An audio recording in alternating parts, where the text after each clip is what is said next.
الحمد لله الذي بحمده تتم البركات وبفضله تتم الصالحات.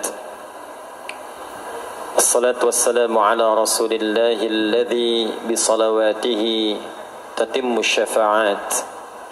فصلوات الله وسلامه التام عليه وعلى أهله وآله وذرياته وأصحابه وأمته إلى يوم الميعاد.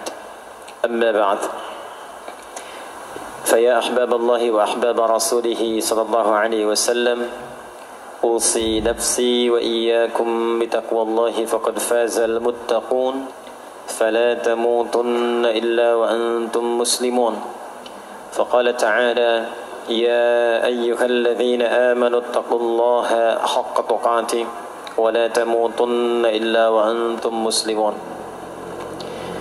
Yang kami hormati para asatidzah, para ulama, keluarga besar di pengurus Masjid Raya Pondok Indah, baik di yayasan, di masjid, dan semua yang terlibat dalam kemakmuran masjid ini, semoga senantiasa diberkahi dan diberikan kemuliaan oleh Allah Subhanahu wa taala. Tidak disebutkan sifat pemakmur masjid di dalam Al-Qur'an kecuali dengan sifat-sifat yang terbatas. Karena ayatnya pun dibuka dengan adatul hasri, huruf pembatas. Ditemukan di Quran surah ke-9 At-Taubah di ayat yang ke-18. Innama ya'muru masajidallahi. Jika ada ayat Al-Quran dibuka dengan kata innama, adatul hasri, huruf pembatas, maka hukumnya hanya berlaku atau terbatas pada yang disebutkan di ayat saja, tidak keluar dari situ. Saya beri contoh bandingan dulu. Zakat itu dikeluarkan dan disalurkan hanya untuk 8 golongan. Tidak boleh keluar dari 8 golongan itu. Kenapa tidak boleh di luar 8 golongan itu? Karena ayat pengeluaran zakat dibuka dengan kata innama. Quran surah 9 At-Taubah di ayat ke-60. Innamas sadaqatu. Zakat itu hanya boleh dikeluarkan untuk golongan berikut. Jadi di luar golongan itu tidak menerima zakat. Nanti ada skema lain seperti infak, sedekah umum dan sebagainya. Ayat pemakmur masjid dibuka dengan kata innama, memberikan kesan bahwa tidak setiap orang memiliki satu kecenderungan, satu nikmat, satu keinginan untuk berkontribusi memakmurkan masjid. Di dalam bidang apapun, program atau tahapan apapun. Ada yang bertugas mengelola, ada yang bertugas untuk membangun, ada yang bertugas mensupport kegiatan, ada yang bertugas untuk bisa berkontribusi di aspek-aspek lainnya. Nah, semua itu kata Allah adalah kalangan terbatas. Jadi kalau Allah sudah berikan satu spesialisasi tersendiri dan dinilai oleh Allah sebagai golongan yang spesial, maka manfaatkan status itu sebelum nanti bertukar atau selesai tugasnya dan kembali kepada Allah insyaallah dalam kemuliaan. Man amana billahi wal yaumil akhir. Man amana billahi wal yaumil akhir. Orang-orang yang diberi kesempatan memakmurkan masjid itu, kata Allah, harus menyatukan dulu visinya sebelum membuat program. Jadi sebelum membuat program di masjid, satukan dulu visinya. Visinya untuk mendapatkan ridha Allah. Proyeknya akhirat, untuk membawa bekal pulang saat akan dihisab. Jika semua kepentingannya lillah, semua karena Allah, maka apa yang kemudian Allah tunjukkan, orang-orang itu akan jadi istimewa di hadapan Allah, lalu mulai membuat program dari kenikmatan salat yang khusyuk, wa aqamas shalah, pengelolaan harta yang bisa bermaslahat atau kepentingan-kepentingan agama dan sosial, wa ataz zakah, walam yakhsha illallah, dan semua fokusnya karena Allah. Fa'asa ulaika ayyakunu minal muhtadin, maka orang-orang yang beraktivitas demikian insyaallah akan digolongkan pada golongan orang-orang mendapatkan kemuliaan dan petunjuk dari Allah Subhanahu wa taala. Semoga kita semua termasuk dari bagian ayat yang disebutkan tadi. Bapak Ibu sekalian, tadi banyak disampaikan tentang kemuliaan dan kegiatan waktu subuh. Sampai ada program pejuang subuh. Mudah-mudahan nanti selanjutnya ada pejuang zuhur. Setelah itu pejuang asar. Setelah itu pejuang maghrib. Lalu disempurnakan dengan pejuang isya. Ada apa di waktu subuh? Apa perbandingannya dengan waktu-waktu yang lainnya? Mengapa sebagian nama yang disematkan di dalam ibadah di waktu-waktu itu justru tidak sama dengan nama waktunya, tapi disebutkan dengan nama-nama yang berbeda? Zuhur kenapa dengan zuhur tidak nahar? Asar kenapa disebut asar tidak masa? Subuh kenapa disebut subuh dan ada dua nama dengan fajar? Ya, kenapa namanya dua? Itu yang coba kita hadirkan di pertemuan kajian kali ini. Mudah-mudahan dari pencerahan yang kita dapatkan di kesempatan pagi ini ada bekal terbaik yang kita bawa pulang setelah menunaikan ta'lim ini insyaallah. Tidak cukup dengan amin, kita mulai dulu ya. Bismillahirrahmanirrahim. Kita mulai Quran surah ke-17 Al-Isra di ayat ke-78. Bismillahirrahmanirrahim. Aqimis salata liduluki syamsi ila ghasaqil laili wa qur'anal fajr. Inna qur'anal fajri kana mashhuda. Aqimis salat, tunaikan oleh kalian salat dengan sempurna, dengan benar. Penting dicatat, setiap ada perintah menunaikan salat dalam Al-Quran yang salatnya dimaknai sebagai ibadah formal, bukan bermakna doa biasa. Jadi ada salat yang bermakna umum, yaitu doa.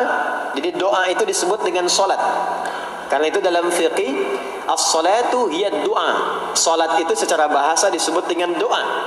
Karena isi dari semua salat itu bacaannya semuanya doa. Tapi kalau ada salat yang dimaksudkan ibadah yang kita tunaikan dimulai dengan takbir, berniat kita, ditutup dengan salam, maka salat yang dimaksudkan ini itu seringkali di Quran kalimatnya dibuka dengan derivasi kata aqama yuqimu. Kalimat salat pertama di Quran Al-Baqarah ayat 3. Alladzina yu'minuna bil ghaibi wa yuqimunas shalah. Al-Baqarah ayat ke-43. Wa aqimus shalah wa atuz zakah. Selalu menggunakan aqama, yuqimu, yuqimuna, aqimi dan seterusnya. Termasuk di Quran surah ke-17 Al-Isra ayat 78. Aqimis salata, menggunakan kata aqim. Apa itu aqim? Aqama, yuqimu, yuqimuna, aqim, itu artinya menunaikan dengan sempurna, sesuai dengan ketentuan yang diberlakukan, tegak sempurna. Jadi ketika Allah meminta kita menunaikan salat, salat yang diinginkan itu kata Allah bukan salat biasa saja, bukan sekadar bertakbir kemudian ditutup dengan salam. Ada ketentuannya, ada aturan-aturannya. Karena itu ketika Allah meminta kita menunaikan salat, setelah menggunakan kata aqim, aqimu, yuqimuna, kalimat salatnya menggunakan alif lam. Kalau Bapak Ibu cek silakan, rata-rata ada alif lamnya. Ya, tidak berdiri sendiri. Alladzina yu'minuna bil ghaibi wa yuqimunas shalah, ada alif lamnya. Wa aqimus shalah wa atuz zakah. Wasta'inu bis sabri was shalah, ada alif lamnya. Nah, alif lam itu diantara fungsinya dalam bahasa Arab, ada yang berfungsi sebagai ta'rif. Ta'rif itu seperti artikel the dalam bahasa Inggris. Ya, car itu banyak di luar, mobil. There are so many cars outside. Itu banyak sekali kendaraan di luar. Tapi kalau kita katakan the car, ya, yang ini bukan yang lain. As-shalah, kenapa menggunakan alif lam? Memberikan kesan yang diinginkan itu salat yang sesuai aturannya, salat yang sesuai dengan ketentuannya. Karena itu di era Nabi SAW, boleh dicatat nanti hadisnya riwayat Muslim, nomor hadis 397, yang meriwayatkan nanti sahabat Abu Hurairah radhiyallahu taala anhu, pelaku yang mengalami ini namanya Khalad bin Rafi' Az-Zuraiqi. Dikisahkan datang seorang sahabat ya Nabi sallallahu alaihi wasallam, kemudian dakhala ila al-Masjid Nabawi, kemudian masuk ke Masjid Nabi, fa shala bi jambin Nabi sallallahu alaihi wasallam. Maka ia salat di samping Nabi sallallahu alaihi wasallam, wan nabiyyu fi nahiyatin ukhra min al-masjid. Sedangkan Nabi di sisi yang lain di masjid itu. Kalau diilustrasikan, dia masuk ke masjid, kemudian Nabi di satu sisi yang lain. Kemudian dia salat. Kemudian ketika dia selesai, falamma sallama yaminan wa shamala, thumma ata an-nabiyya sallallahu alaihi wasallam. Ketika dia salam ke kanan dan ke kiri, lalu mendatangi Nabi sallallahu alaihi wasallam. Faqala, dia berkata, "Assalamu alayka ya Rasulullah." Ya, assalamu alayka ya Rasulullah. Kata Nabi, "Wa alaikassalam wa rahmatullah. Irji' shalli fa innaka lam tusalli." Kata Nabi, "Wa alaikassalam wa rahmatullah." Kamu salat lagi karena engkau belum salat. Padahal sudah salam. Fa'ada salatahu, kemudian dia mengulang salatnya. Thumma atan nabiyya, dia datang lagi ke Nabi SAW. Dia berkata, "Assalamu alayka ya Rasulullah." Dijawab dengan jawaban yang sama. Kata Nabi, "Wa alaikassalam wa rahmatullah. Irji' salli fa innaka lam tusalli." Kamu balik lagi salat karena engkau belum salat. Padahal sudah salam. Maka dia melakukan itu sampai 3 kali. Sampai dia berkata, "Ya Rasulullah, ma uhsinu ghairah." Ya Rasulullah, ini yang bisa saya kerjakan. Kalau ada yang kurang, alimni, mohon ajarkan saya bagaimana sholat yang sesuai aturan yang benar itu. Maka diajarkanlah oleh Nabi bahkan sejak wudu. Idza qumta ila shalah. Kembali muncul kalimat tadi, aqama yuqimu. Kata Nabi, jika engkau salatnya ingin sempurna, fa asbighil wudu, maka mulai dengan wudu yang sempurna. Maka biasanya orang kelihatan dari wudunya. Orang yang baik salatnya itu mulai kelihatan dari sejak wudunya. Jadi kalau wudunya tidak sempurna, buru-buru, yang dibasuh tidak sempurna, itu pasti akan berdampak kepada salatnya. Setelah itu thumma istaqbilul qiblah, lalu menghadap ke arah kiblat, lalu diajarkanlah oleh Nabi tata cara salat mulai dari takbir sampai dengan selesai salam. Nah, salat seperti ini jika benar oleh kita diikuti, jadi fokus baik-baik di sini, benar-benar diikuti oleh kita aturannya dari mulai wudu sampai dengan salam, maka Allah akan berkenan memberikan 5 kemuliaan yang dicurahkan pada seorang hamba saat di dunia. Jadi kalau pahala di akhirat, pahala sholat kita dapatnya di akhirat. Sekali menunaikan sholat dapat 10 poin. Itu ada di Quran surah ke-6 Al-An'am di ayat 160. Man jaa bil hasanati falahu asyru amthaliha. Siapa yang mengerjakan perbuatan hasanah, perbuatan baik yang punya nilai pahala, maka diberikan nilainya 10. Di dalam Al-Quran, sholat itu disebut dengan hasanah, perbuatan baik yang punya nilai pahala. Itu ada di Quran surah ke-11 Hud di ayat yang ke-114. Aqimis salata tarafayn nahar wa zulafan minal lail innal hasanati yudhibna sayyiat. Tunaikan sholat di pembuka siang sampai akhirnya, sampai ketemu malam. Jadi dari subuh, zuhur, asar, maghrib sampai ke isya. Semua sholat itu kata Allah disebut dengan hasanat. Innal hasanat. Hasanat jamak dari hasanah. Jadi sholat disebut dengan hasanah. Kalau kita menunaikan sholat di Al-An'am ayat ke-160, maka diberikan poin. Poinnya namanya ajrun. Ya, kita sebut dengan pahala. Pahala itu bahasa Qur'annya ajrun. Di Quran surah At-Tin, lahum ajrun ghairu mamnun. Begitu kita mengerjakan amal soleh, maka diberikan pahalanya. Perbuatan amal solehnya disebut dengan hasanah, pahalanya disebut dengan ajrun. 10 itu ngitungnya bukan begini, bukan 1, 2, 3, 4, itu terlalu sedikit. Di hadis Muslim, ukuran 1 keduanya 500 tahun. 2 ketiganya 500 tahun. 3 keempatnya 500 tahun. Jadi sekali kita menunaikan sholat, 10 nilainya, setiap 10 itu 1 keduanya 500 tahun. 2 ketiganya 500 tahun. Kalau ditunaikan di masjid, ya, ditunaikan di masjid, nanti dapat lagi tambahan pahalanya. Baru masuk datang ke masjid dengan niat sholat, bukan yang lain ya. Kan ada orang yang kadang ke masjid niatnya tidak sempurna ibadah. Mungkin janjian ketemu teman, ya, akhi, bro, ketemuan yuk. Ya, di mana? Di Pondok Indah aja, sambil sholat zuhur. Sambil sholat zuhur. Jadi sholatnya sambil, ya, nyambi itu. Ya, substansinya mau ketemu kan? Agenda intinya ketemuan sambil sholat zuhur. Nah, kalau kita niatkan mutlak untuk ibadah, apapun itu, mau sholat, mau baca Quran, mau i'tikaf, itu baru datang. Baru menginjakkan masjid, masuk dengan kaki kanan, baru datang. Itu sudah dicatatkan 25 kebaikan. Belum apa-ngapain. Jarak satu keduanya tadi 500 tahun, dua ketiga 500 tahun. Kalau dilakukan sholatnya berjamaah, maka dapat tambahan 27. Kalikan 27. Sudah dapat 10. 10 kali 27 berapa tuh? Ya, 270. Setiap satunya kalikan 500 tahun. Maka sholat di masjid itu bukan main-main. Itu kelihatannya nanti dua. Saat sakaratul maut, pahala itu ditampakkan. Jadi pahala itu bukan sekarang. Pahala itu saat kita pulang. Nanti begitu akan meninggal, ditampakkan itu. Ya, pahala yang telah kita kerjakan itu dalam bentuk amal yang diridhoi oleh Allah. Makanya orang-orang yang rajin beramal saleh, ya, hasanahnya banyak, itu hidupnya tenang. Karena dia merasa tenang, jiwanya pun tenang. Ketika pulang pun dia berada dalam ketenangan. Itu yang menjadikan dia kadang senyum. Ada orang yang akan meninggal itu senyum. Ya, sedang baca Quran, ada yang sedang duduk, ada yang sedang ngaji, ada yang sedang sholat. Saking tenangnya, panggilannya pun tenang. Quran surah 89 ayat ke-27 sampai ayat 30. Ya ayyatuhan nafsul mutmainnah, hai jiwa-jiwa yang tenang, irji'i ila rabbiki radiyatan mardiyah, cepat pulang, aku sudah ridha dengan amalmu, engkau pun akan ridha dengan pemberianku. Fadkhuli fi ibadi, masuk golongan hambaku.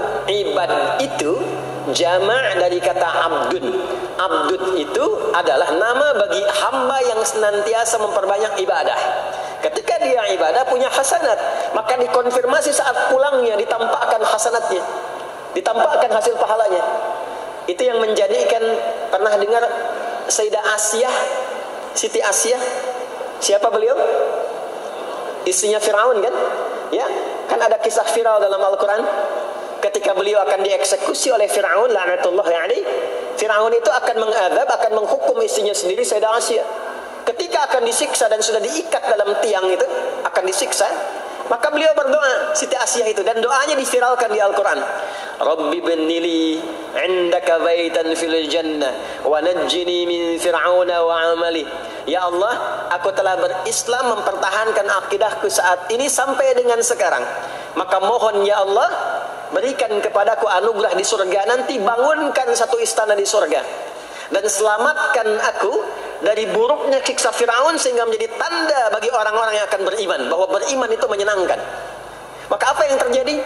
Saat sakaratul maut itu ditampakkanlah oleh Allah istana di surganya, maka dia tersenyum. Dalam senyum itu Firaun kan gak ada imannya, jadi gak ada koneksinya. Maka mulai menghardik, kata Firaun, ini perempuan mau dieksekusi kok malah senyum. Dia nggak tahu kalau dalam keadaan itu surganya sedang ditampakkan, istananya ditampakkan. Maka meninggallah beliau dalam keadaan sedang menatap istana surganya. Ya, dan berhasil wafat dalam husnul khatimah, dan Firaun tidak mencelakai, tidak menghukum, tidak menyiksa beliau itu kecuali dalam keadaan sudah wafat. Ya, ini tak terasa lagi. Nah, itulah orang-orang yang saleh, orang-orang yang punya banyak hasanah, ditampakkan sakaratul mautnya, lalu dihisab, nanti baru dikonfirmasi. Maka sekarang diberitakan sebagai ilmal yaqin, saat sakaratul maut diperlihatkan sebagai ainal yaqin, saat masuk nanti ke surga dirasakan sebagai haqqul yaqin. Maka ada ilmal yaqin, ainal yaqin, haqqul yaqin. Itulah yang menjadikan kita sering berdoa supaya semua kegiatan dunianya menjadi hasanah, dan di akhirat dikonfirmasi lagi hasanahnya. Ada di Al-Baqarah surah kedua di ayat ke-201. Wa minhum may yaqulu rabbana atina fid dunya hasanah wa fil akhirati hasanah wa qina adzabannar. Nah, perbuatan hasanah yang pertama itu salat. Jadi ketika kita salat ada pahala. Pahala itu urusan akhirat. Nanti ketika meninggal dapat. Itu bekal pulang. Kita gambarkan nih supaya nggak bingung ya. Yuk, kita ilustrasikan sejenak ya. Bismillah. Bapak Ibu kelihatan ini ya? Hah? Ibu kelihatan Bu ini? Alhamdulillah, alhamdulillah. Ini pejuang subuh belum ditulis sudah kelihatan ya. Alam itu kan yang kita tinggali, kita rasakan, dan nanti yang kita yakini ada 3 kan. Ini sering saya sampaikan belakangan ini di beberapa kesempatan. 1, sekarang ada yang disebut dengan ardun, al-ard, yang kita terjemahkan dengan bumi tempat kita tinggal. Sekarang ya, sekarang kita ada di mana? Di Masjid Pondok Indah ya. Bagian dari bumi. Ini di bumi. Sifatnya disebut dengan dunia. Jadi dunia itu asalnya bukan nama alamnya, tapi lebih kepada sifatnya. Ya, dunia dari kata dana, yadnu, dunuan, wa dunyaan. Artinya sesuatu yang cepat, sesuatu yang fana, sesuatu yang rusak, yang hilang. Jadi semua sifat kehidupan kita di tempat ini itu berlangsung cepat. Ya, kayaknya baru kemarin ketemu, sekarang sudah ketemu lagi.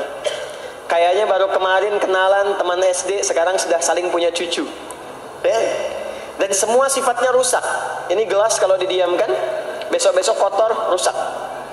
Baju kalau didiamkan nggak diapa-apain, rusak. Ya, kendaraan kalau didiamkan semewah-mewahnya nggak diapa-apain, rusak. Itulah dunia.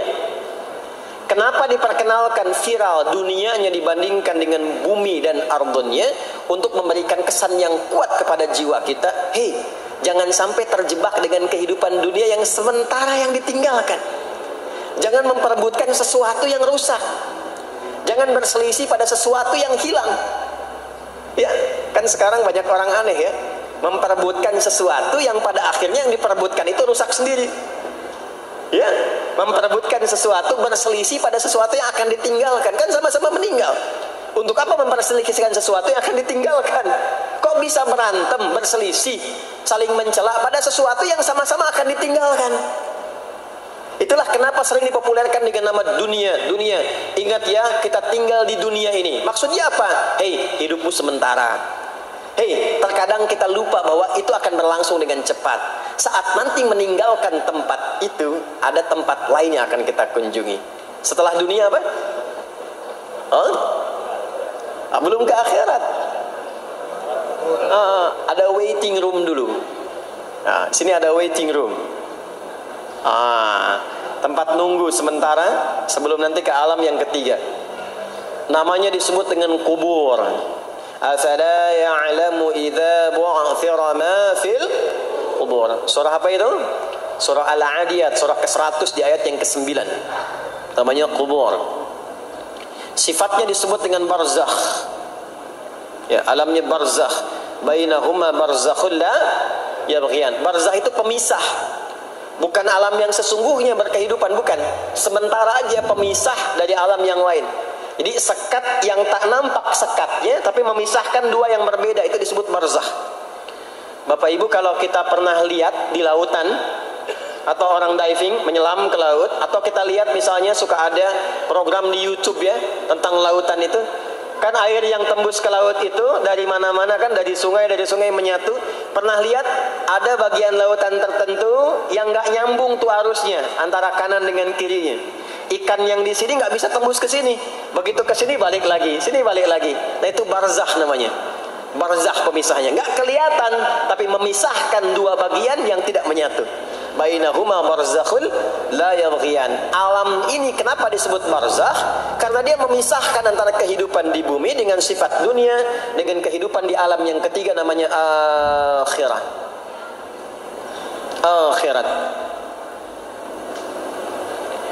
Kalau sudah ada taknya, ada akhir, ada akhirat. Kalau sudah ada taknya di ujung, itu artinya ujung sesuatu yang gak ada awal lagi setelah itu. Ya sudah berakhir di situ. Ya. Kalau di sini meninggal, masuk ke sini. Di sini selesai, ke sini ke akhirat. Tapi kalau di akhirat ini ujungnya gak ada meninggal lagi. Ya, gak ada wafat lagi, gak ada meninggal lagi. Jadi gak usah update status kalau di sini, statusnya akan abadi. Kalau di sini masih berpindah-pindah. Ya, mau status apapun dunia akan ditinggalkan. Begitu selesai pindah ke sini. Di sini mulai sama. Yang pejabat, yang pengusaha, pebisnis, ya, yang diplomat, yang macam-macam sampai ke sini mulai sama. Almarhum. Nanti bedanya dihisab begitu sampai sini statusnya akan diraih sesuai dengan amalan yang ada di sini. Nah, mohon izin, mohon maaf, kalau di sini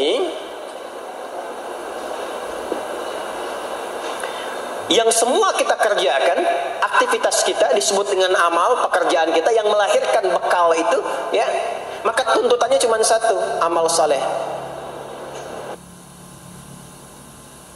Pastikan semua amal perbuatan yang kita kerjakan soleh. Soleh itu artinya dipandang baik oleh Allah, singkatnya begitu. Kalau makan dengan cara yang soleh, yang Allah senangi. Minum yang saleh, berpakaian yang saleh, bekerja yang saleh. Maksudnya kalau Anda cari pekerjaan, cari yang dibenarkan oleh Allah. Jangan bekerja dengan korupsi, jangan bekerja dengan cara menyogok, jangan bekerja dengan mempopulerkan riba misalnya. Kalau makan yang saleh, jangan makan yang haram, jangan makan hasil dari pencurian. Itu namanya saleh. Kalau kita kerjakan semua aktivitas kita, pekerjaan semuanya soleh, maka tadi dia akan punya nilai. Nilai itu yang disebut dengan hasanah. Ya? Hasanah ini punya poin. Poinnya yang disebut dengan ajrun, yang kita kenal dengan pahala, yang tadi saya terangkan. Nah ini hasanah, ajrun. Hasanah ini yang ikut ke alam kubur nanti. Yang ininya tidak amalnya. Contoh gampangnya begini, saya tunjukkan. Ini ada minuman, ya. Minum itu kan aktivitas standar, amal standar untuk menghilangkan haus. Siapapun bisa minum, mau yang beriman, mau yang belum beriman. Saya sering katakan belum beriman dengan harapan sama-sama beriman sebelum wafat. Ya, itu adabnya. Maka bagaimana cara minum ini supaya menjadi soleh? Kata Nabi di hadis Al-Bukhari, perhatikan, idza quddimat ta'amu, kalau hidangan disajikan, mau makanan mau minuman, khudh bi yaminika ma yalik, ambil dengan tangan kananmu, thumma sammillah aw iqra bismillahirrahmanirrahim. Maka sebelum diminum ucapkan bismillahirrahmanirrahim. Maka kalimat bismillahirrahmanirrahim itu yang akan menjadikan aktivitas minum menjadi hasanah. Dituliskanlah pahalanya, namanya ajrun. Minumannya selesai, itu masalah dunia. Hausnya hilang, keluar jadi kotoran, itu minumannya. Jadi gelasnya nggak ikut ke alam kubur. Ya, minumannya nggak ikut. Yang ikut apanya? Ini hasanahnya. Jelas sampai sini? Karena itu, semua aktivitas yang kita kerjakan dalam berkehidupan itu pasti ada pedoman dalam Al-Quran dan hadis detailnya untuk membimbing semua aktivitas kita menjadi soleh. Pedoman itulah yang sering kita kenal dengan nama doa namanya.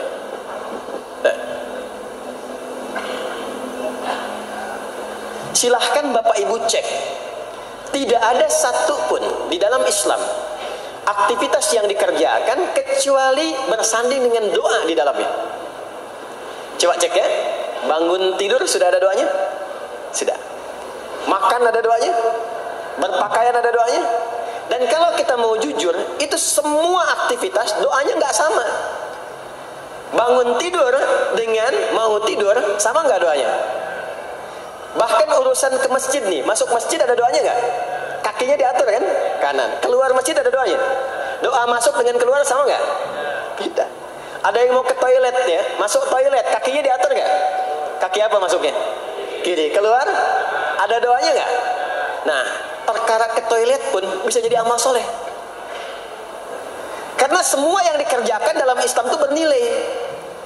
Allah itu ingin mendidik kita, jangan sampai melakukan sesuatu yang tidak ada manfaatnya. Dan kalau sudah ada manfaat, jangan tanggung. Jangan hanya jadikan kegiatan itu terbatas pada satu alam saja. Dunia dapat, tapi alam kubur gak dapat. Dunia dapat, tapi akhirat gak punya bekal. Gimana nanti pulang ke akhiratnya? Ya. Saya mau tanya sebentar. Maaf ya. Kita yakin gak bahwa kita akan meninggal? Saya ulang. Yakin gak akan meninggal? Baik. Sekarang pertanyaannya. Kalau sekiranya meninggal, pindah alam atau tidak? Pindah kan? Makanya diumumkan di Masjid Raya Pondok Indah, inna lillahi wa inna ilaihi rajiun. Telah meninggal dunia, telah meninggalkan dunia. Artinya keluar dari sini.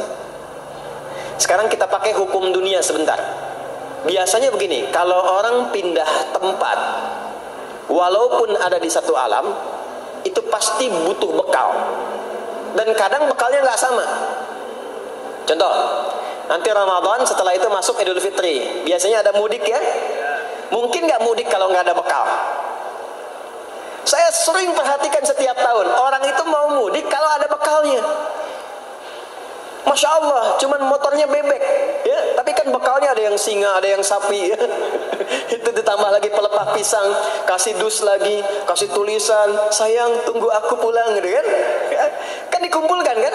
Dan saya pernah tanya, kenapa Mas gak pulang? Gak ada bekal Pak, katanya. Jadi orang mau pindah tempat saja, itu perlu ada bekal. Anda kesini kalau nggak ada bekal nggak mungkin sampai.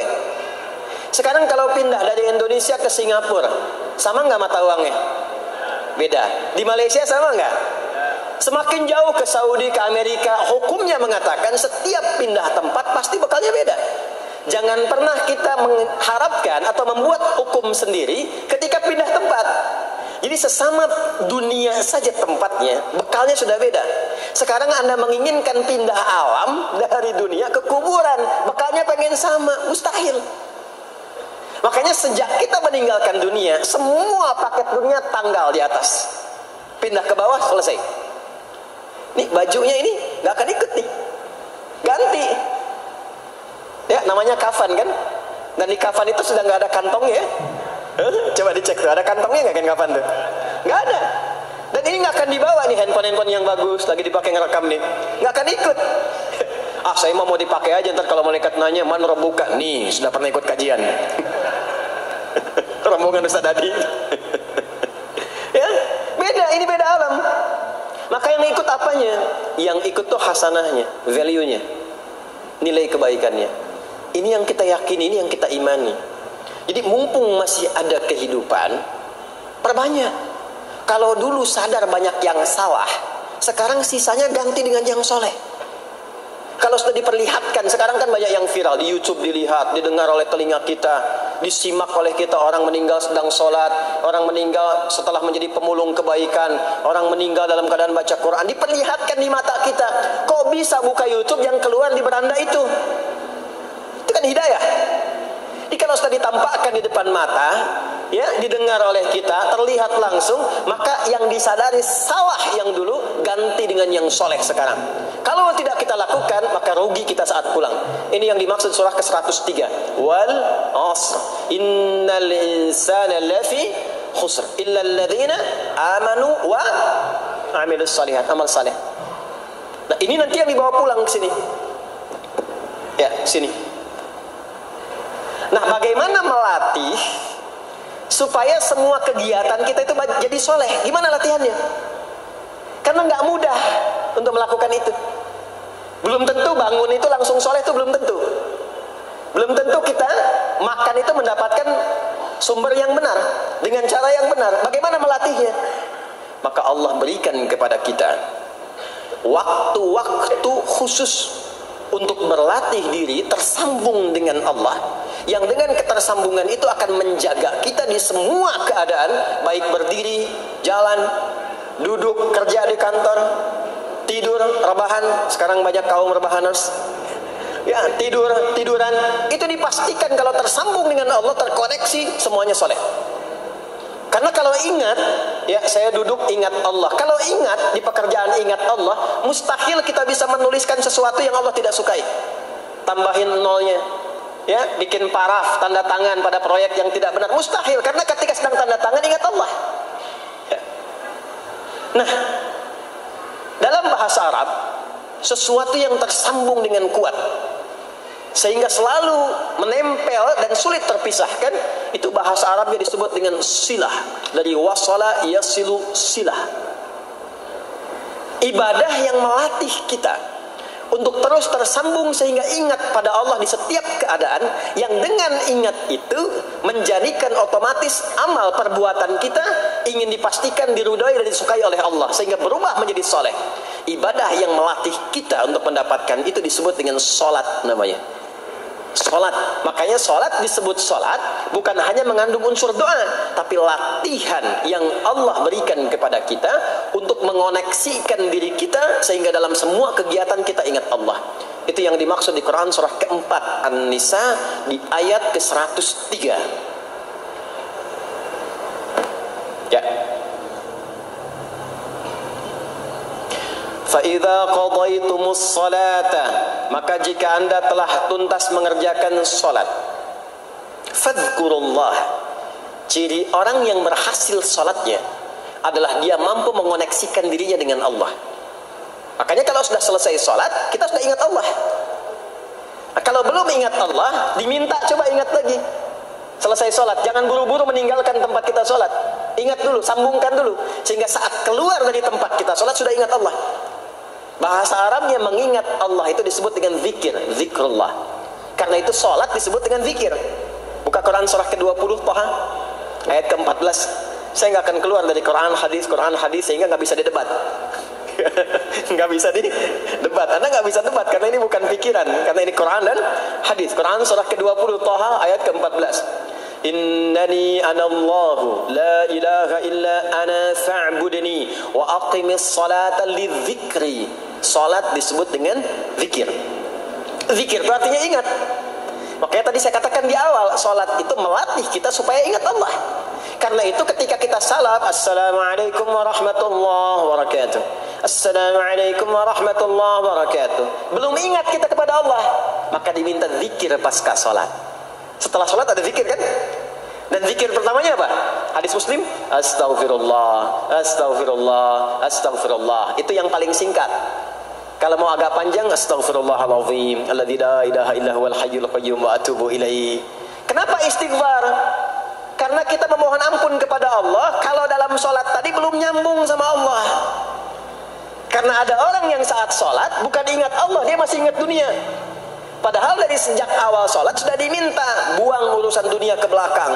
Makanya kita bertakbir. Itu ada kitabnya. Asrarus shalah, nadharat fi ma'anis shalah. Ketika Anda mulai bertakbir, takbir begini, Allahu Akbar. Kenapa mengangkat tangan gini salah satunya? Di antara maknanya, buang urusan dunia ke belakang. Pasrahkan dirimu kepada Allah. Kalau sholatnya ingin khusyuk, jangan bawa urusan dunia ke dalam sholat. Buang. Yang menjadikan seseorang kurang khusyuk begitu takbir, dunia masih dibawa. Lisannya berucap Allahu Akbar, tapi pikirannya motor Hu Akbar, mobil Hu Akbar, ya kan? Status tuh belum diupdate Hu Akbar, ya, miss call belum dibalas Hu Akbar. Itu bermasalah. Sehingga mudah dikerjai setan. Ada setan namanya khanzab di Sunan Abu Daud. Saat seseorang mulai bertakbir kata Nabi, fayaqulu syaitanu, di situ setan mulai beraksi. Sebelum takbir kita dibikin fokus. Anda silahkan praktekkan. Kalau mau sholat rasanya fokus. Tapi mulai bertakbir Allahu Akbar, setan mulai beraksi kata Nabi. Udhkur kada, udhkur kada. Ingat ini, ingat itu. Hatta la yash'ural musalli kamrak'atan yusalli. Sampai ada orang sholat yang tidak sadar berapa rakaat sedang menunaikan sholatnya. Subuh berapa rakaat tadi? 2 diucapkan, tapi ketika dipraktekkan ada yang 3. Ada yang 1, ya, ada yang begitu, ada tapi di hati saya gitu ya. Nah ini, makanya setelah kita sholat, salam, assalamualaikum, assalamualaikum, itu kita mencoba menyempurnakan dengan apa? Istighfar dulu. Kalau tadi ada yang belum tersambung, setelah itu apa? Kita sambungkan Allahumma antas salam, subhanallah, alhamdulillah, Allahu Akbar. Makanya dilatih 33 kali. Sekali belum nyambung, 2 kali. 2 kali belum nyambung, 3 kali. 3 kali belum ingat, 4 kali. Masa iya sih sampai 33 kali belum ingat juga? Bapak nama siapa? Joni. Siapa Pak? Joni. Siapa Pak? Joni. Siapa Pak? Apa nggak dengar saya Joni? Itu baru 3 kali. Ini kita 33 kali menyebutkan subhanallah. Masa nggak nyambung juga? Alhamdulillah 33 kali. Masa nggak syukur juga? Dilatih. Kalau sudah terkoneksi, inilah dia. Fadhkurullaha qiyama. Bangun dari sholat, bangkit, selesai sholat, mau kerja, mau kemanapun, ingat Allah. Jadi nggak ada istilahnya keluar masjid tertukar sendal, tuh nggak ada. Ada di sini yang tertukar sendal? Banyak. Insya Allah tidak ya. Kalau ingat Allah tuh nggak mungkin tertukar. Jadi begitu Anda akan menggunakan yang punya orang lain, sadar tuh, astagfirullah, Allah mengawasi, bukan punya saya walaupun mirip. Ya, walaupun mirip. Ya, pakai yang punya kita, itu akan diarahkan. Tapi kalau nggak ingat ada yang mengawasi, nggak ingat ada yang lihat, nggak ingat akan dihisab. Mana ya tadi? Oh, ini dia, Masya Allah, lupa saya. Pakai Masya Allah lah gitu. Dia pakai yang paling bagus tuh. Pulang dia, padahal dia ke masjid tuh nggak pakai sendal. Pekerjaan juga begitu, nggak akan sembarangan ngambil yang bukan haknya, kerjakan proyek yang tidak benar.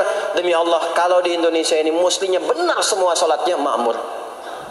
Wah, para polisi itu tenang tugasnya gitu. Ya, tentara juga nyaman. Di pekerjaan tuh nggak usah ada CCTV, ya, nggak usah ada e-tilang, nggak usah ada kamera di jalan, gitu kan? Ini karena kenapa? Latihannya nggak maksimal. Ini pentingnya sholat tuh itu.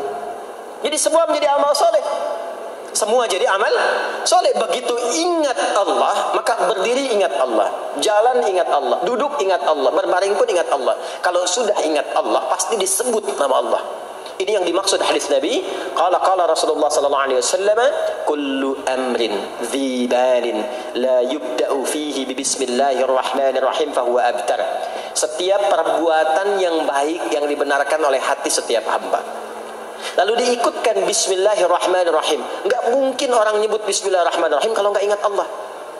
Minum, bismillahirrahmanirrahim. Makan, bismillahirrahmanirrahim. Bekerja, bismillahirrahmanirrahim. Itu ketika dikerjakan langsung jadi hasanah. 10 poin. Ada pahalanya. Dan jangan dianggap ringan ya. Ini kalimat ringan tapi menentukan saat pulang, saat meninggal nanti. Nah, kalau nggak disebutkan bismillahirrahmanirrahim atau tidak bacakan doa yang menyertainya, maka jadi dunia saja, solehnya hilang, tinggal amalnya. Dibalasnya di dunia, akhiratnya nggak ada. Itu yang dimaksud Quran surah ke-25 Al-Furqan ayat 23. Wa qadimna ila ma 'amilu min 'amalin faj'alnahu haba'an manthura.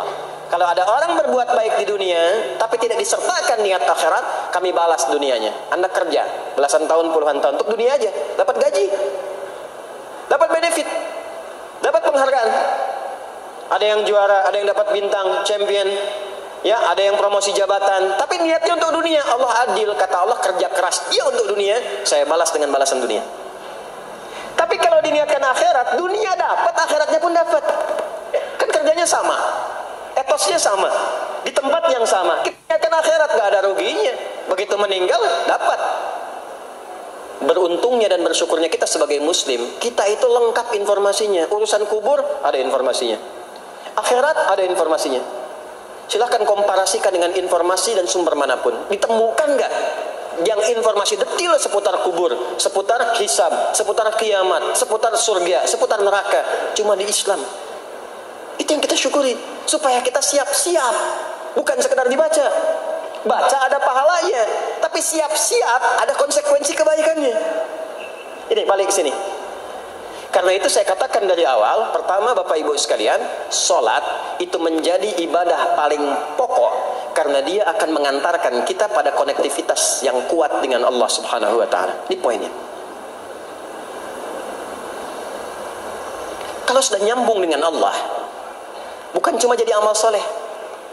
Orang-orang yang tersambung dengan Allah di semua aktivitas kehidupannya, maka akan mendapat jaminan langsung dari Allah Subhanahu wa Ta'ala yang memudahkan semua urusan hidupnya.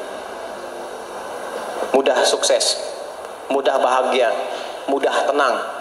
Semua kemudahan yang kita raih dalam konteks kebahagiaan, ketenangan, kesuksesan itu kalau digabungkan semua maknanya, berubah katanya menjadi falah. Apa namanya? Falah.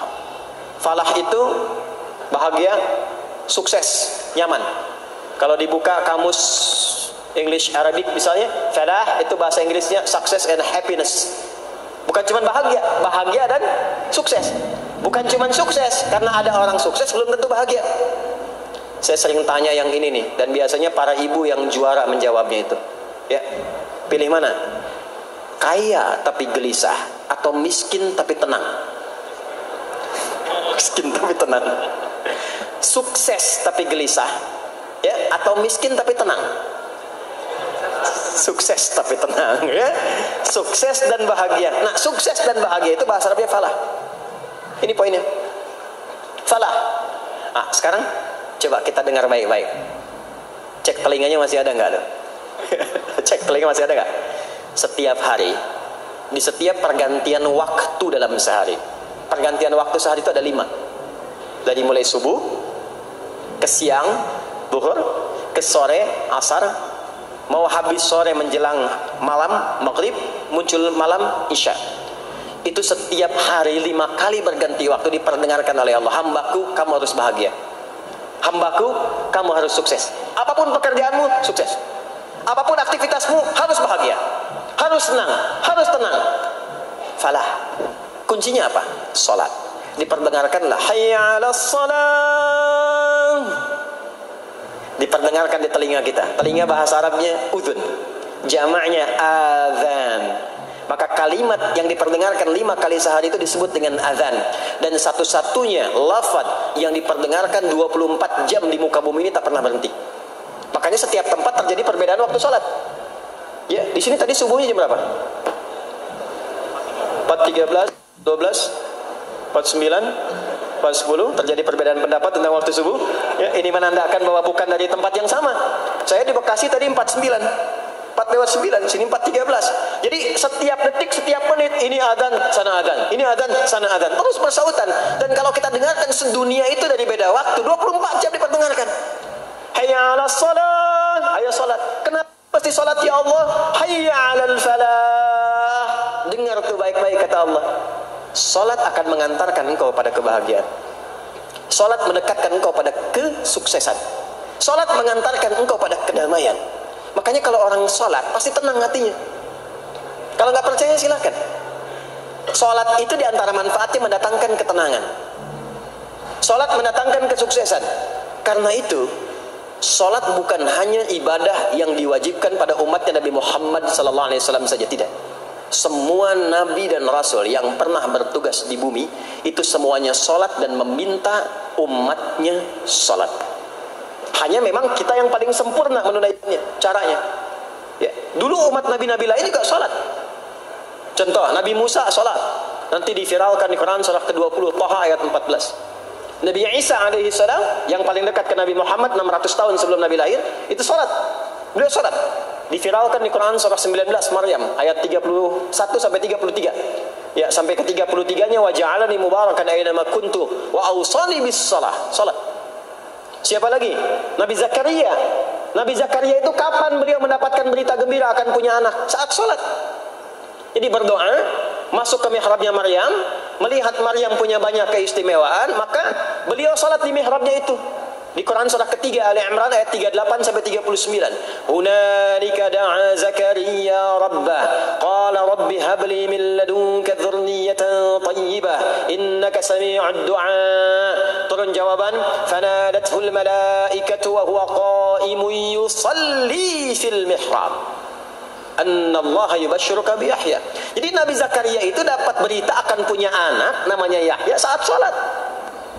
Di salat itu kalau dikerjakan bisa berdampak pada percepatan terkabulnya doa. Minta apapun dijawab sepanjang maslahat. Makanya nanti untuk umat Nabi Muhammad jangan tunggu, panggilan salatnya adalah panggilan langsung dari Allah. Minta, punya masalah apa? Aku selesaikan kata Allah. Di salat itu bukan main-main, bukan beban, bukan sekedar kewajiban, tapi kewajiban yang dipaksa untuk membahagiakan kita. Kalau Allah nggak sayang, nggak akan disuruh sholat. Pak, Bu, itu panggilan sholat. Perhatikan panggilan pertamanya, Al-Baqarah ayat 45. Wasta'inu bis sabri wassalah. Kata Allah, hei hambaku, kalau engkau punya masalah, sabar dulu, terima. Karena aku titipkan masalah itu kepadamu untuk meningkatkan kualitas hidupmu, bukan ingin membebanimu. Dan tidak mungkin aku uji engkau dengan masalah itu kecuali engkau mampu mengatasinya. La yukallifullahu nafsan illa usaha. Nah sekarang bawa itu lewat sholat, minta solusi kepada Allah. Terima dulu dengan sabar. Setelah itu belajar untuk meningkatkan kualitas hidup, dan bawa lewat sholat minta solusi. Ternyata saat kita menunaikan sholat, itu diperintahkan oleh Allah, minta punya masalah apa. Makanya kita katakan, begitu Allah perintahkan wasta'inu bis-sabri was-shalah. Kalau punya masalah terima dengan sabar, minta tolong, minta solusi kepada Allah lewat sholat. Maka ketika kita minta, kita robah kalimatnya dari wasta'inu, kata perintah, menjadi bentuk permohonan, fi'il mudhari. Iyyaka na'budu wa iyyaka itu ketika Anda mengucapkan iyyaka na'budu wa iyyaka nasta'in, fikihnya begini, ucapkan di lisan, hadirkan dalam hati dan pikiran kita masalah apa yang sedang kita rasakan. Minta kepada Allah solusinya. Minta. Jadi bukan sekedar diucapkan. Karena hadis qudsinya berbunyi begini, hadis qudsinya. An Abi Hurairah radhiyallahu taala anhu qala Rasulullah sallallahu alaihi wasallam qala Allah azza wa jalla, Allah berfirman. Saya langsung saja ke bagian kalimat iyyaka na'budunya. Idza qala al-'abdu, kalau seorang hamba berkata dalam salatnya iyyaka na'budu wa iyyaka nasta'in, ya Allah, sekarang hamba salat kepadamu, ibadah hanya kepadamu, seperti yang kau perintahkan. Maka hamba memohon kepadamu, ya Allah, seperti yang kau janjikan. Wa iyyaka nasta'in. Lalu hadirkan dalam benak kita, ya Allah, engkau maha tahu sebelum hamba ungkapkan. Hamba punya persoalan ini. Mohon kepadamu, ya Allah, hilangkan semua masalah itu. Berikan hamba solusi yang terbaik. Berikan hamba keberkahan darimu. Itu sekilas hadir dalam jiwa kita. Maka apa yang terjadi? Qala Allah azza wa jalla, dijawab kalimatnya itu, hadza baini wa baina 'abdi wa li 'abdi ma sa'al. Ini perjanjian antara aku dengan hamba-Ku. Kalau hamba-Ku benar salatnya sampai kalimat ini, apapun yang dia mintakan sekarang aku akan kabulkan. Sepanjang itu ada maslahat untuk dirinya. Dicontohkan itu oleh Nabi Zakaria. Beliau itu minta saat berdiri, Pak, bukan saat sujud. Dimulai dari berdiri. Nanti akumulasinya saat sujud.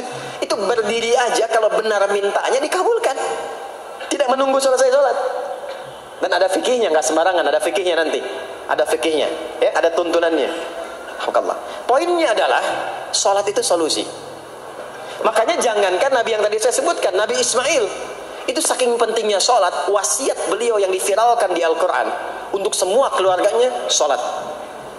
Ada di Quran surah 19 Maryam ayat 55. Wa kana ya'muru ahlahu bis-shalah. Kata Allah, dan tercatat Ismail itu pernah berwasiat meminta semua keluarganya, salat. Jadi kalau kita mau urut sampai ke atas, semua salat.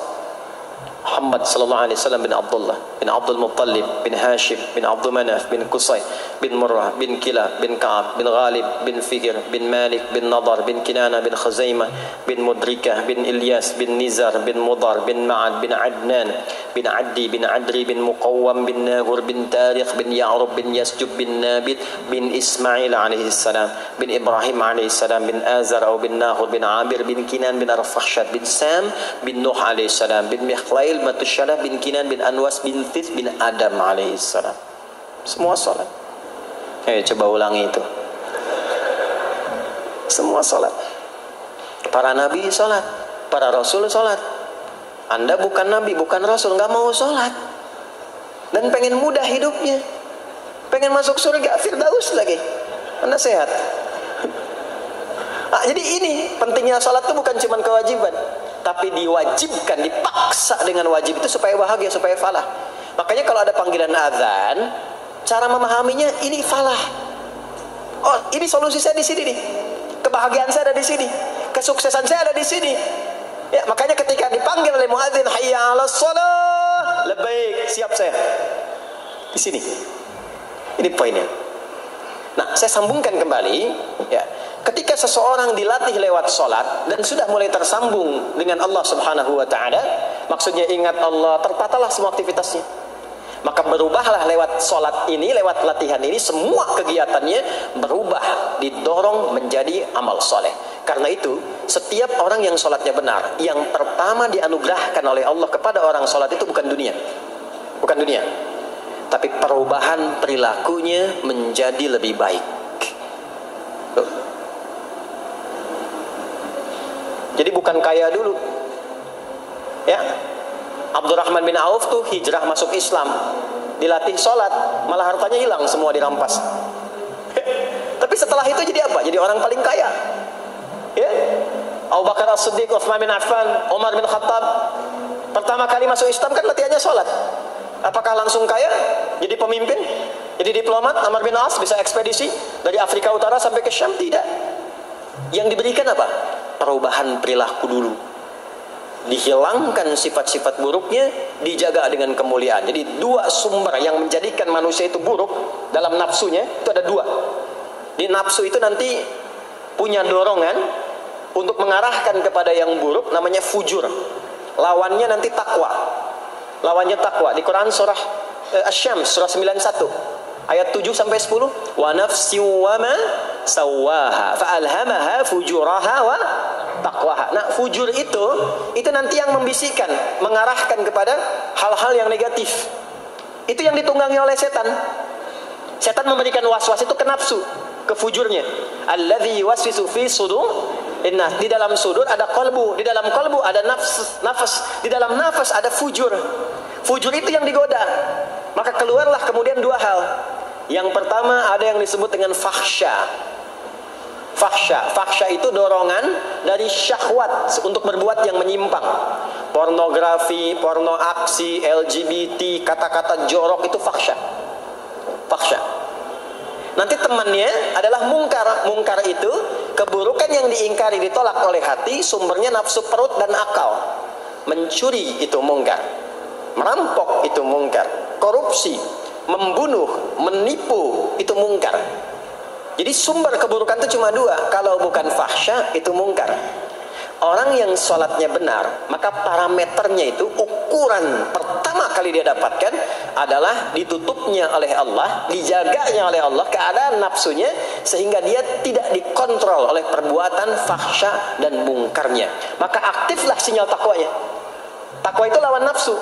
Makanya nanti kaitan takwa dengan nafsu sama-sama disebutkan. Nafsu 115 kali, takwa yang terkait fungsi nafsu 115 kali.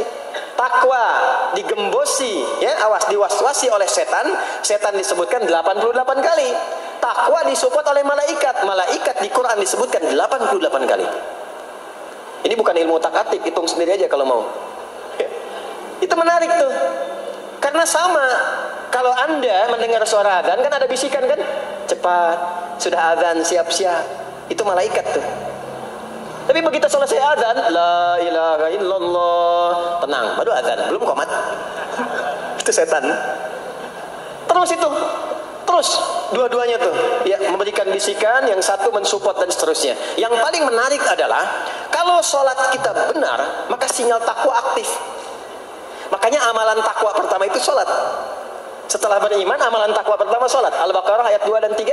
Dzalikal kitabu la raiba fi hudal lil muttaqin. Siapa muttaqin, orang takwa di situ? Ayat 3-nya, alladzina yu'minuna bil ghaibi wa yuqimunas sholat.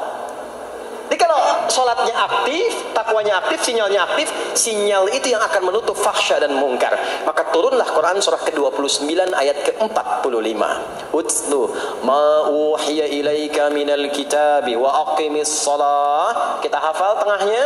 Innas salata tanha 'anil fahsya'i wal. Maka kalau orang sholat tidak akan berbuat fahsya, tidak ada lagi yang melambai laki-laki. Allah, nggak ada. Laki-laki yang laki-laki, perempuan-perempuan. Nggak ada lagi tontonan-tontonan pornografi. Yang jorok-jorok, yang kotor-kotor. Nggak ada lagi kata-kata kotor di lisan itu. Karena lisannya dilatih untuk mengucapkan yang baik-baik. Allah, sami Allahu liman hamidah, subhanallah, alhamdulillah, Allahu akbar. Makanya pasca sholat itu berubah. Maaf ya, Allah tidak memberikan kepada Nabi Muhammad SAW tongkatnya Nabi Musa, mukjizatnya Nabi Isa, apalagi Nabi Ibrahim dan selainnya.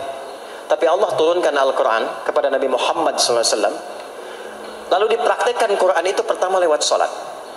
Anda tahu apa yang terjadi?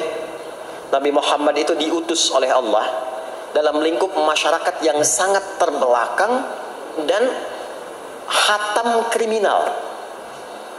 Di kriminalnya bukan dikerjakan, hatam. Dan nyaris tidak kenal kebaikan, makanya disebut dengan jahiliyah. Kalau Bapak Ibu tanya di zaman Nabi, ya maaf, ada pezina. Bukan cuma ada, hatam, perfeksionis zinanya. Gitu. Membunuh itu, ya, mabuk, ada orang mabuk kekinian di zaman jahiliyah, pemabuk amatir itu 5 kali sehari mabuknya. Yang amatir. Jadi kalau baru mabuk sekali, 2 kali, itu coba-coba. Amatir itu 5 kali. Pembegal. Ya, sekarang kita dengar berita ada begal ini itu. Ah, jahiliyah itu sekampung begal semua. Kampung Gifar. Tapi Allah menghendaki Rasulullah latih lewat salat. Apa yang terjadi? Berubah jahiliyah itu, berubah menjadi khairu ummah. Umat terbaik yang paling teladan, yang menginspirasi, yang pernah berkehidupan di bumi. Sampai persaksiannya dari Allah langsung, turun Quran surah ketiga Ali Imran ayat 110. Kuntum khaira ummatin ukhrijat linnas. Jadi kalau ada orang dermawan, itu yang paling dermawan. Kalau ada orang sabar, itu yang paling sabar. Kalau ada pasar yang paling ideal, itu yang paling bagus. Berubah itu. Ya. Kenal Abu Dzar Al-Ghifari? Ayo kenal. Enggak. Abu Dzar Al-Ghifari itu nama aslinya Jundub bin Junadah. Di antara pemimpin begal di zamannya. Dari kota Ghifar. Ghifar itu kampung begal asalnya. Ya, hamukumullah. Masuk Islam. Datang ke Mekah. Bertemu dengan Rasulullah. Begitu masuk Islam, kata Jundub bin Junadah, ya Rasulullah, ausini au kama qala, berikan saya nasihat. Kata Nabi, pulang sekarang. Kata beliau, enggak, saya mau umumkan keislaman saya depan Ka'bah. Kata Nabi, jangan lakukan. Sekarang orang masih belum tahu tentang Islam, nanti marah kamu dipukuli. Kata beliau, ya Rasulullah, saya ini membegal terang-terangan, masa bersyahadat sembunyi-sembunyi? Maka keluar ke depan Ka'bah, dia katakan, ya ma'asyara Quraisyin, hai semua orang Quraisy. Datang orang, ushidu bi annahu la ilaha illallah wa anna Muhammad Rasulullah. Aku bersaksi, syahadat la ilaha illallah Muhammad Rasulullah. Kalian mau apa? Dipukulin sampai pingsan. Sampai ketika akan diteruskan, ada riwayat mengatakan datang Sayyidina Ali bin Abi Thalib, ada yang mengatakan Sayyidina Hamzah, ya, bin Abdul Muttalib radhiyallahu taala anhuma jami'an. Datang menyampaikan, jangan teruskan. Kalau ini meninggal, ini wafat, kita akan celaka karena kafilah kita akan lewat desa Ghifar. Kalau lewat Ghifar gak akan berhasil niaga kita, katanya. Ya, karena akan dihabisi semua ini orang Ghifar. Maka dibiarkan pergi, pulang. Tahu apa yang terjadi? Begitu Nabi hijrah ke Madinah, dikagetkan dengan suara kaki yang berdecak kencang. Bung, bung, bung, bung, bung. Ternyata ada berita gembira. Sekampung begal Ghifar itu masuk Islam semuanya. Berubah jadi baik. Untuk menginspirasi generasi kemudian, maka dipopulerkanlah oleh beliau kunyahnya dengan nama daerahnya. Sayalah Abu Dzar Al-Ghifari. Al-Ghifari itu maksudnya apa? Dulu saya ini berasal dari Ghifar, kampung saya kampung begal. Cuma karena saya masuk Islam, diajarin sholat, diajarin baik, sekampung baik semua. Ya. Makanya orang-orang Arab setelah itu, bahkan non-Arab, kalau datang memperkenalkan daerahnya. Imam Al-Bukhari, itu nama aslinya bukan Al-Bukhari. Nama aslinya Muhammad, punya bapak namanya Ismail, punya kakek namanya Ibrahim, kakek buyutnya Al-Bughirah, yang buyutnya Al-Bardizbah, tinggal di kecamatan Ju'fah, Kabupaten Bukhara, Provinsi Khorasan, sekarang negaranya Uzbekistan. Karena berasal dari Bukhara, datanglah beliau kemudian ke Arab, sekarang ke Jazirah, ke Mekah, ke Madinah, memperkenalkan, saya bukan orang Arab, saya dari Bukhara. Rumusnya tambah alif lam di depannya, ujungnya tutup dengan i. Al-Bukhari, saya dari Bukhara. Diperkenalkan, maksudnya apa? Islam sudah masuk ke tempat saya, orang-orangnya sudah baik, orang-orangnya sudah khusyuk. Itu memperkenalkan. Orang tua kita Syekh Yasin dari Padang, maka diperkenalkan Syekh Yasin Al-Padangi. Syekh Ahmad Khatib dari Minangkabau, Syekh Ahmad Khatib Al-Minangkabawi. Syekh Abdul Somad dari Palembang, Syekh Abdul Somad Al-Palembangi. Syekh Nawawi dari Banten, Syekh Nawawi Al-Bantani. Ya, nanti ada Pak Ghafur dari Pondok Indah, ya, Masjid Raya Pondok Indah. Datang ke Mekah umrah haji, ana Ghafur Al-Masjid Raya Al-Pondok Indahi. Itulah salat. Salat. Jadi salat itu merubah keadaan kita lebih baik. Itulah sebabnya kenapa 5 waktu. Karena Allah inginkan di setiap waktu kita jadi orang baik. Di setiap waktu kita bahagia. Setiap waktu selesai persoalan. Datang masalah subuh, ya, antara subuh ke zuhur kan ada masalah tuh. Nggak mungkin ada orang dari subuh ke zuhur nggak punya masalah, tuh nggak mungkin. Tuh wajahnya udah kelihatan tuh. Ya, makanya kita datang ya menghadap kepada Allah, minta diselesaikan, minta diberikan taufik, sujud kita. Diberikanlah solusi. Zuhur ke asar ada masalah, datang saat asar. Asar ke maghrib punya masalah, datang. Makanya semua ulama dulu seperti itu. Al-Bukhari itu menuliskan kitab sahihnya itu 16 tahun. Setiap satu hadis akan ditulis, salat dulu. Salat dulu. Begitu tenang, nyaman, baru tuliskan. 16 tahun. Itulah salat. Nah, dari sekian waktu yang 5 kali itu, ada waktu yang spesial. Waktu spesial inilah yang ingin saya bahas, yang tadi disampaikan dalam pengantar sambutan. Jadi ini inti yang mau saya katakan. Ini barusan muqaddimah tuh. Barusan muqaddimah. Baik. Kan kita salat berapa kali sehari? Kita hitung. 1, subuh. 2, zuhur. 3, 4, yang kelima, isya. Berapa jumlah rakaatnya? 17. Baik ya. Itu nomor telepon untuk koneksinya. Koneksi kita dengan Allah nomornya catat ya. 24434. Ya, kalau ditanya berapa nomor koneksi dengan Allah? 24434. Subuh 2, zuhur 4, asar 4, maghrib 3, isya 4. 5 waktu kan? Baik. Di 5 waktu ini kita dijaga, diinginkan menjadi hamba yang baik, bahagia, nggak lekat dengan masalah, tuntas semua. Saking sayangnya Allah sama kita. Kalau nggak sayang nggak disuruh salat.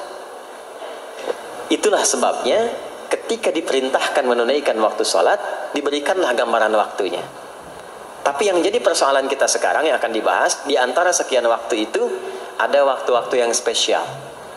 Ada waktu-waktu yang spesial. Dari mulai subuh ke isya itu, ada yang dispesialkan oleh Allah karena ada bonus berlipat di dalamnya. Waktu apakah itu? Mari kita bacakan dulu mulai dengan Quran surah kedua ayat 238. Paling kanan sebelah atas di mushaf standar. A'udzubillahi minasyaitonirrajim. Bismillahirrahmanirrahim. Mohon izin saya agak lambatkan sedikit ritmenya karena ini inti yang mau kita bahas. Tadi muqaddimah makanya saya percepat ya. Hafizu 'alas salawati was-salatil wusta wa qumu lillahi qanitin. Hafizu. Kalau Bapak Ibu lihat mushaf terjemah, diterjemahkannya dengan jagalah. Jagalah itu ihfazu, hafidha yahfaz. Tapi kalau ada alif setelah hafizu, itu berarti fi'il madhinya, past tense-nya, akar kata kerjanya hafadha, yuhafidhu. Alifnya mufa'alah, bermakna saling. Jadi mengartikannya begini, hafizu 'alas salawati. Hei, hendaklah kalian saling menjaga waktu salat. Kalau saling itu sendirian atau banyakan? Banyakan. Jadi kalau bapak di rumah ada 5 orang, bapak, ibu, dan 3 orang anak, maka jangan soleh sendirian, Pak. Ingatkan anaknya, ingatkan istrinya. Istri bangun duluan, ingatkan suaminya. Makanya waktu sholat itu, maaf, jangan cuma disandarkan pada azan yang kita dengar di masjid, harus hafal. Bahkan nanti gini, di Quran surah keempat ayat 103 itu, di ujung ayatnya, itu ada penanda ciri standar orang beriman. Maaf, kita tanya dulu nih, kita beriman tidak hari ini? Halo, beriman? Hati-hati ya, karena kata Nabi ada yang subuh beriman, sorenya sudah kufur tuh. Ya, yusbihu mu'mina wa yumsi kafira. Hati-hati ya. Yuk, apa ciri orang beriman tuh?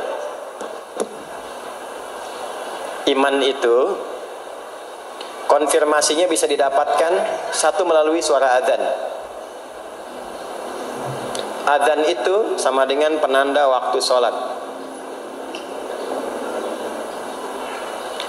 Tahu dari mana iman itu bisa dicek dengan suara adzan? Quran surah ke-8 Al-Anfal di ayat yang kedua.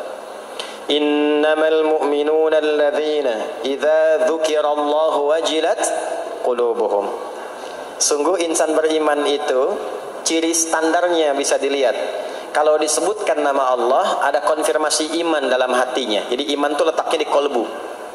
Nanti konfirmasinya lewat suara adzan, dipanggil, disebutkan nama Allah.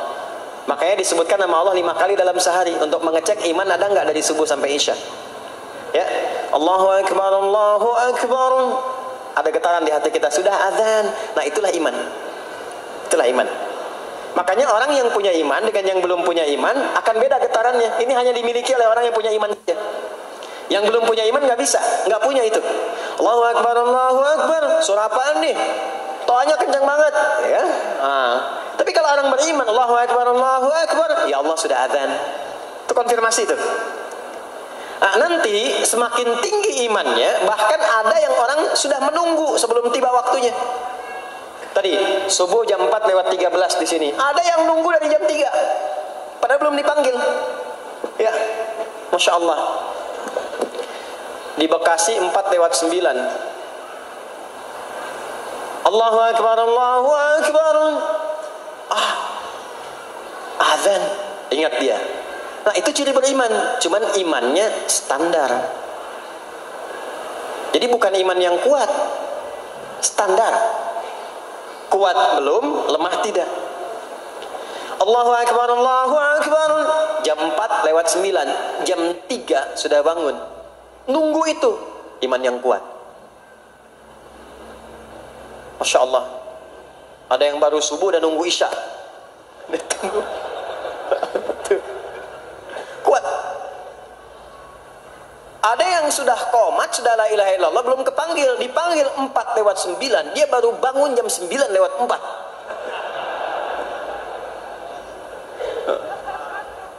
Tuh. Nah, ini iman lemah. Di bawah. Ciri standar, karena dipanggil ingat, maka ciri standar orang beriman itu tahu waktu sholat. Harus tahu Pak, Bu. Itu standarnya. Itu ada di Quran surah keempat, di akhir ayat 103. Inna sholata kanat 'alal mu'minina kitaban mawquta. Kalau pakai terjemah balaghah itu bunyinya begini. Sungguh orang beriman itu pasti tahu waktu sholat. Nah, jadi kalau ditanya jam berapa zuhur nanti belum bisa kita jawab dengan sempurna, itu artinya apa? Imannya belum naik itu ke level standar, belum menguat. Ya, ini poinnya. Nanti kapan waktu sholat itu tiba? Kalau ada yang belum ingat, jangan dibiarkan tidak ingat. Makanya kata Al-Quran, saling menjaga ya waktu sholat itu. Jangan sampai di keluargamu, ada temanmu, kolegamu, bahkan tetanggamu itu nggak tahu waktu sholat. Bahkan nggak sholat, itu bahaya. Kalau memang sayang sama anak, ingatkan. Sayang istri dengan suami, ingatkan. Tanda istri beriman yang cinta dengan suaminya, tanda pertamanya ketika mengingatkan suaminya pada semua hal yang disukai oleh Allah. Begitu sebaliknya. Maka kata Al-Quran, hafidhu, saling menjaga waktu sholat. Disebutkan di situ alas sholawat, bentuknya begini. Tulisannya alif, lam, waw, alif, tak maftuha begini. Alas, begini tulisannya. Karena nanti ada yang begini, as-salat, ada yang begini. Biar saja, enggak usah. Ada yang begini, tak marbutah. Seperti Al-Baqarah ayat 3, alladzina yu'minuna bil ghaibi wa yuqimuna as-shalah. Begini tulisannya. Ada yang begini. As-salat pakai alif, tak gini. Tapi di Al-Baqarah ayat 238 tulisannya begini. Alas salawati, taknya terbuka. Secara singkat begini, secara singkat. Kalau tulisannya begini, maka yang dimaksud sholat fardu. Yang dimaksud sholat apa? Sholat fardu. Sholat fardu itu ada berapa? 5 waktu. Maka kata Allah, saling jaga ya. Waktu sholat yang fardu itu yang 5 waktu. Di antara yang 5 itu ada yang spesial. Was-sholatil wusta. Waktu yang pertengahan. Tengah-tengah. Di antara 5 waktu itu. Yuk kita tuliskan dulu sebentar. Sebentar. Sholat ada sholat apa saja? Subuh. Kemudian zuhur.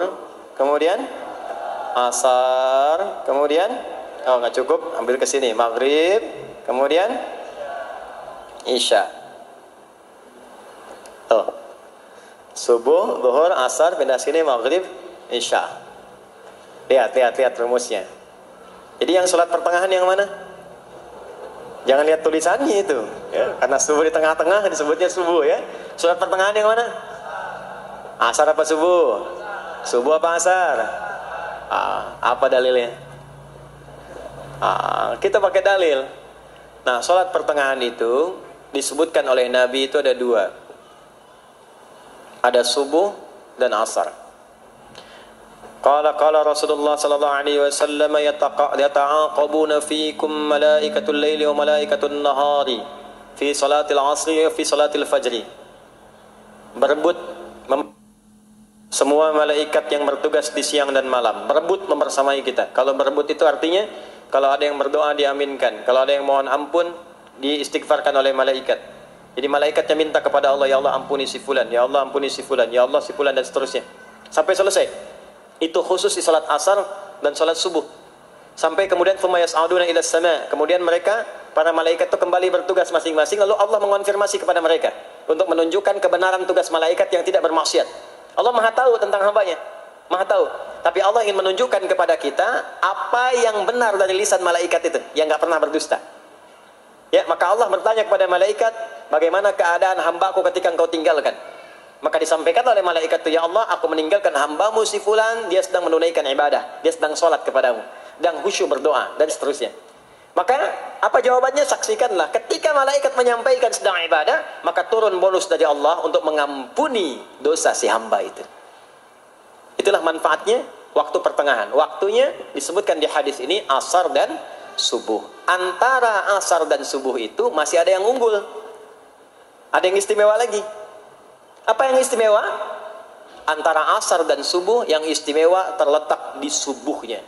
Jadi dari 5 waktu ini, yang pertengahan asar dan subuh, karena amal di bawah ditunjukkan untuk mendapatkan penilaian langsung dari Allah seketika dan memberikan jawaban dari apa yang kita inginkan, asar dan subuh. Tapi dibandingkan asar dengan subuh, bila keduanya dibandingkan, dua-duanya mulia. Maka subuh punya kemuliaan yang tidak dimiliki oleh asar. Ya. Makanya nanti asar bisa bertemu dengan zuhur, masih ada jama, masih ada qasar. Maghrib ketemu isya, masih ada jama, ada qasar. Ya, tapi subuh nggak bisa di jama, nggak bisa di qasar. Ya. Makanya subuh letaknya jauh, ke isya jauh, ke zuhur jauh. Ya, saya mau jamaah, ya jama antara isya dengan subuh biar nanti bangunnya sekalian gitu, nggak bisa. Ya, Maghrib masih bisa di jama dengan isya, isya di qasar, dari 4 jadi 2. Maghrib gak bisa dikosor, karena 3 gak mungkin jadi 1,5. Ya, zuhur udah 2, masa mau dikurangin lagi? Subuh udah 2, gak mungkin dikurangi lagi. Maka dari itu subuh menyendiri sendiri. Nah, ada apa kemuliaan di subuh itu? Maka turunlah Quran surah ke-17 ayat 78 yang tadi saya bacakan di awal. Aqimis salata liduluki syamsi ila ghasaqil lail. Sampai sini zuhur sampai isya. Dulu kisyamsi tergelincir matahari itu zuhur. Sampai ghasaqil lail tiba malam itu isya. Lalu ditutup ujungnya wa qur'anal fajr. Khusus untuk subuh itu ditambahkan selain salat ada bahasa Quran di Quran sendiri. Khusus untuk subuh redaksinya ditambahkan dengan Quran. Apa itu Quran? Halo? Apa itu Quran? Kalau tidak tahu cepat katakan wallahu a'lam, ya. Apa itu Quran? Wallahu a'lam. Ada Quran, ada Al-Quran. Ada Quran, ada Al-Quran. Kalau yang disebut Al-Quran itu mutlak firman Allah. Dari mulai Al-Fatihah sampai An-Nas. Ini yang terdapat di dalam mushaf ini, di 2 jilid ini. Ya, itu Al-Quran. Kalau disebutkan Quran tanpa alif lam, maka yang dimaksudkan bacaan secara umum. Apakah itu Al-Quran, doa, istighfar, semua bacaan itu Quran.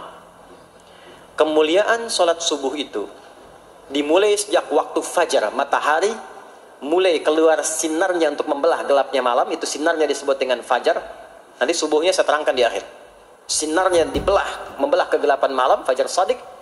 Maka pada saat itu bukan hanya sholatnya, yang punya keistimewaan seperti sholat asar tadi, tapi semua bacaannya langsung dijawab seketika oleh Allah Subhanahu wa taala, dipersaksikan oleh seluruh malaikat dan dijawab langsung oleh Allah Subhanahu wa taala. Jadi kalau Anda berdoa, maaf, doanya lebih cepat terkabul kalau dipanjatkan dengan cara yang benar dan khusyuk. Kalau Anda istighfar, langsung dijawab. Kalau kita baca Quran, pahala langsung dituliskan berlipat. Itulah kemuliaan waktu fajar. Jadi Allah sendiri yang menyampaikan, bukan cuma sholat yang penting, semua bacaannya itu langsung didengar, langsung direspon, langsung dipersaksikan. Karena itu ada anjuran bahkan dari Al-Quran, dan ini dikerjakan oleh semua sahabat, saking pentingnya sholat subuh itu, waktu fajar itu, bahkan mereka bangun dan menunggu sebelum tiba fajar. Maka disitulah muncul kemudian tahajud. Maka muncullah kemudian istighfar sebelum waktu subuh. Ya, ada amalan. Ini saya mau kasih rahasia ya. Tapi tolong jaga, ini antara kita saja di sini. Ya, rahasia. Ada waktu sebelum subuh. Cuman 15 sampai 20 menit kurang lebih. Ingat ya, kalau dikonversi sekitar 15 sampai 20 menit waktunya. Namanya waktu sahar. Sahar, jamaknya ashar. Jamak itu karena setiap hari oleh Allah dikasih itu. Sahar, jamaknya ashar. Rahasianya di mana? Bapak Ibu, ini waktu yang paling cepat untuk terkabulnya doa. Anda mau minta apa saja, hadisnya qudsi. Ibadi, kata Allah, hambaku, siapapun yang bermohon sekarang aku kabulkan, yang minta aku berikan. Wa man istaghfara li ghafartu lah. Siapa yang minta ampunan, istighfar, aku ampuni dia sekarang juga. Baik, Bapak Ibu, begini saya tanya nih, kalau ditawarkan minta apa saja diberi, ya, terus minta ampun juga diampuni, pilih mana? Minta apa saja diberi, mau minta apa saja, atau mau minta ampunan istighfar? Pilih mana? Jujur aja, kalau ada proyek nilainya 100 miliar, ya, ada utang 1 miliar belum ditutup, terus baru minta apa saja diberikan. Pilih mana? Minta 100 miliar, potensi dikabulkan, atau minta diampuni dosa? Pilih mana? Pilih salah satu, nggak usah dua-duanya. Oh, ada tawaran dikasih 100 miliar atau diampuni dosa, pilih mana? Ampuni dosa. Pelan banget ya. Kata ibu kalau bisa dua-duanya gitu. Coba, kalau ada rumus begini, Anda disuruh memilih apakah dunia dan seisinya atau memilih ampunan Allah, maka pilih ampunan Allah. Karena nanti ada rahasia yang kedua. Banyak rahasia ini. Ada rahasia istighfar. Istighfar itu kalau sudah menyatu dengan jiwa kita, sudah terbiasa maksudnya. Biasa istighfar, dan jadi karakter, jadi kebiasaan. Bukan hanya pasca sholat, di mobil istighfar, di kantor masuk istighfar, sudah kebawa, udah refleks itu. Faidah keutamaan untuk orang yang rajin istighfar itu ada dua. Satu, diampuni dosanya oleh Allah, yang cirinya nanti akan dijaga dari maksiat. Ya, bukan maksum, karena maksum itu untuk para nabi. Untuk para nabi dan rasul. Manusia nggak ada yang maksum selain nabi dan rasul. Maksudnya apa? Diberikan petunjuk oleh Allah untuk menjaga diri. Sehingga ketika dosanya diampuni, dia nggak berbuat dosa itu lagi. Mata biasa melihat yang tidak baik. Tobat, diampuni dosa mata itu, cirinya adalah mata nggak senang lihat yang nggak baik lagi. Itu dosa mata diampuni. Ciri tobat diterima. Maka istighfar itu menggugurkan dosa-dosa dan menjaga kita dari perbuatan salah. Yang kedua, orang yang sudah terbiasa beristighfar, itu doa cepat dikabulkan, bahkan sebelum ia memintanya dan memohonkannya. Di sebelum melafazkannya, itu bisa terjadi Allah sudah mengabulkannya. Itulah kemuliaan istighfar. Nah, orang-orang yang istighfar, menunggu waktu datangnya fajar, itu mendapatkan kemuliaan langsung dari Allah, sampai dikatakan di Al-Quran, disebutkan sebagai orang-orang yang akan menghuni taman surga yang sekarang sedang beraktivitas di dunia. Itu ada di Quran surah ke-51 ayat 15 sampai 18, yang istighfarnya di ayat 18. Ya, jaminan surganya ayat 15, 16, 17-nya tentang tahajud. Innal muttaqina fi jannatin wa 'uyun akhidhina ma atahum rabbuhum innahum kanu qabla dhalika muhsinin. 17-nya kanu qalilan minal laili ma yahja'un. Bahkan nunggu waktu sahar, nunggu subuh, tahajud dulu. Kemudian 18-nya wabil ashari hum yastaghfirun. Istighfar. Sampailah tiba dia waktu fajar subuh. Ya. Itu selesai dia istighfar, dapat kesempatan subuh, salat dulu 2 rakaat. Itu saking tingginya waktu itu, nilainya kata Nabi melebihi dunia dan seisinya. Melebihi dunia dan seisinya. Masya Allah. Makanya muncul kemudian sabda Nabi, raka'atul fajri khairum minad dunya wa ma fiha. 2 rakaat subuh. Ini daripada dunia dan seisinya. Itu asalnya di sini.